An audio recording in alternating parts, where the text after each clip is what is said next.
দেওয়ানবাগী মাজার ভাঙ্গার সাথে সাথে বন্ধ করে দেওয়া হলো সিলেট শাহপুরান মাজারের অনৈতিক সব কর্মকাণ্ড নিষিদ্ধ করা হইল। এদিকে নাটকীয় স্টাইলে প্রতিবাদ করছে দেওয়ানবাগী মাজারের বন্ড ভক্তরা। দেওয়ানবাগী মাজার ভাঙ্গার ঘটনায় তার ভক্তদের প্রতিক্রিয়া একেবারে নাটকীয় এবং হাস্যকর পর্যায়ে পৌঁছেছে।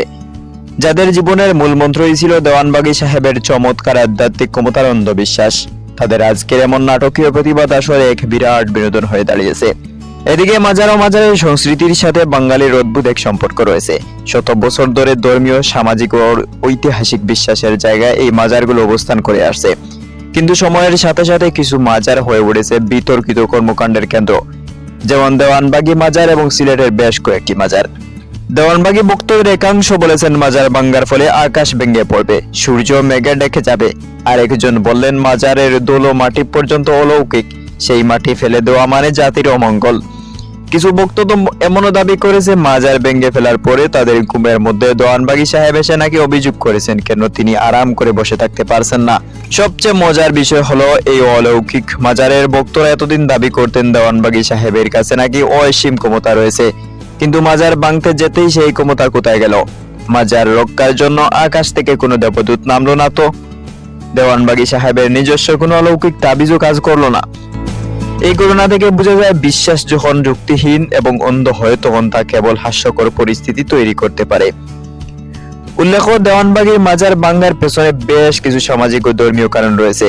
দেওয়ানবাগী শরীফের প্রতিষ্ঠাতা সৈয়দ মাহমুদ এ খুদা, তিনি দেওয়ানবাগী পীর নামে পরিচিত। তার প্রচলিত তরিকায় অনেকেই ইসলাম থেকে বিচ্যুত মনে করতেন। তার মাজার ও কর্মকাণ্ডকে ঘিরে অনেক বিতর্ক ছিল, বিশেষ করে তৌহিদি জনতা ও ইসলামের মূল ধারার অনুসারীরা এটাকে ভণ্ডামি ও ইসলামের আদর্শের পরিপন্থী বলে সমালোচনা করে আসছিলেন। এ ধরনের সমালোচনা ও ক্ষোভের প্রেক্ষিতে কিছু মানুষ দেওয়ানবাগীর মাজার ভেঙে দেওয়ার উদ্যোগ নেয়।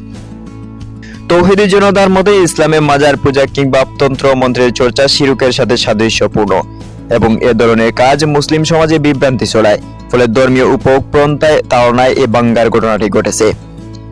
মাজার ভাঙ্গার পর সাধারণ মানুষের মধ্যে এক ধরনের স্বস্তি ও শান্তি এসেছে। তারা বিশ্বাস করে এই ভণ্ডামির অবসান সমাজের জন্য একটি নতুন সূচনা। মানুষ আনন্দে বিমোহিত হয়েছে, কারণ তারা বুঝতে পেরেছে ভণ্ডামি এবং প্রতারণার বিরুদ্ধে একটি বড় পদক্ষেপ নেওয়া হয়েছে। ধর্মের নামে যারা শোষণ এবং প্রতারণা করেছে তাদের পতন সাধারণ মানুষের জন্য একটি ইতিবাচক দৃষ্টান্ত হিসেবে কাজ করবে।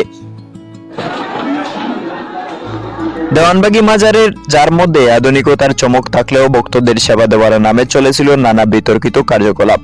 মাজার ভাঙ্গানো শব্দটি একটি মাজার ভাঙ্গার প্রতীকের পাশাপাশি হাস্যকর এক সামাজিক প্রেক্ষাপটে দাঁড়িয়ে গেছে। কে ভেবেছিল দেওয়ানবাগী মাজারের রঙিন আলোর মাঝে এমন কিছু চলেছে যা ধর্মের আড়ালে ভক্তদের পকেটের ফাঁকি। মাজারের পাগড়ি চশমা পরা দেওয়ান সাহেবের দিক থেকে ভক্তদের দিকে হাসি কান্নার মিশ্র অনুভূতি দেখা গিয়েছে। সিলেটের শাহপুরান মাজারও এর থেকে পিছিয়ে নেই। মানুষের ভক্তি আর বিশ্বাসকে পুঁজি করে চলেছিল অশ্লীল কিছু কর্মকাণ্ড, যেখানে মাজারকে কেন্দ্র করে সৃষ্টি করা হচ্ছিল বিভিন্ন কর্মসূচি, যা ধর্মীয় গুরুর পাশাপাশি মাজার কেন্দ্রিক ব্যবসায়িক নীতি হয়ে উঠেছিল। সেখানে অনৈতিক কর্মকাণ্ডের সব চমকপ্রদ উপকরণ ছিল। দর্শনার্থীদের আবাদ প্রবাসীধিকার, প্রতারকের মাধ্যমে সাধারণ মানুষের আবেগের ব্যবসা। মাজারে ধর্মীয় গানের পরিবর্তে যেন মিশে যাচ্ছিল আধুনিক ডিজে মিউজিক। এ যেন ধর্মীয় স্থান নয়, বরং এক অবাধ বিনোদনের জায়গা। দেওয়ানবাগী মাজার ভাঙ্গার পর বয়ে শাহপরানের মাজারের পরিচালক সেখানে গান বাজনা বন্ধ করার আহ্বান জানান। মাজারে উরুস উপলক্ষে গান বাজনা সম্পূর্ণ নিষিদ্ধ করা হইল। দূর দূরান্ত থেকে যারা আপনারা বাদ্যযন্ত্র নিয়ে আসতেছেন, দয়া করে আপনারা এগুলা নিয়ে আসবেন না। শাহপরান কিংবা শাহজালাল মাজারে যদি অনৈতিক কর্মকাণ্ড বন্ধ না হয়, তাহলে দেওয়ানবাগী মাজার ভাঙ্গার মতোই শাহপরান এবং শাহজালালের কর্মকাণ্ডও একদিন ভাঙ্গানোর মাধ্যমে থেমে যাবে, এই আশায় রয়েছেন অনেক লোকজন। কিছু মানুষ ঠাট্টা করে বলে আগামীতে হয়তো মাজারগুলোকে আধুনিক ড্যান্স ক্লাবের মতো বানানো হবে।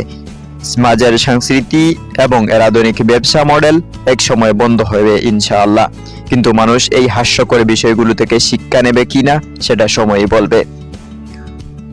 যেখানে মাজারের নামে চলছে প্রতারণা, সেখানে আলোর দীপ্ত ছড়াতে হবে।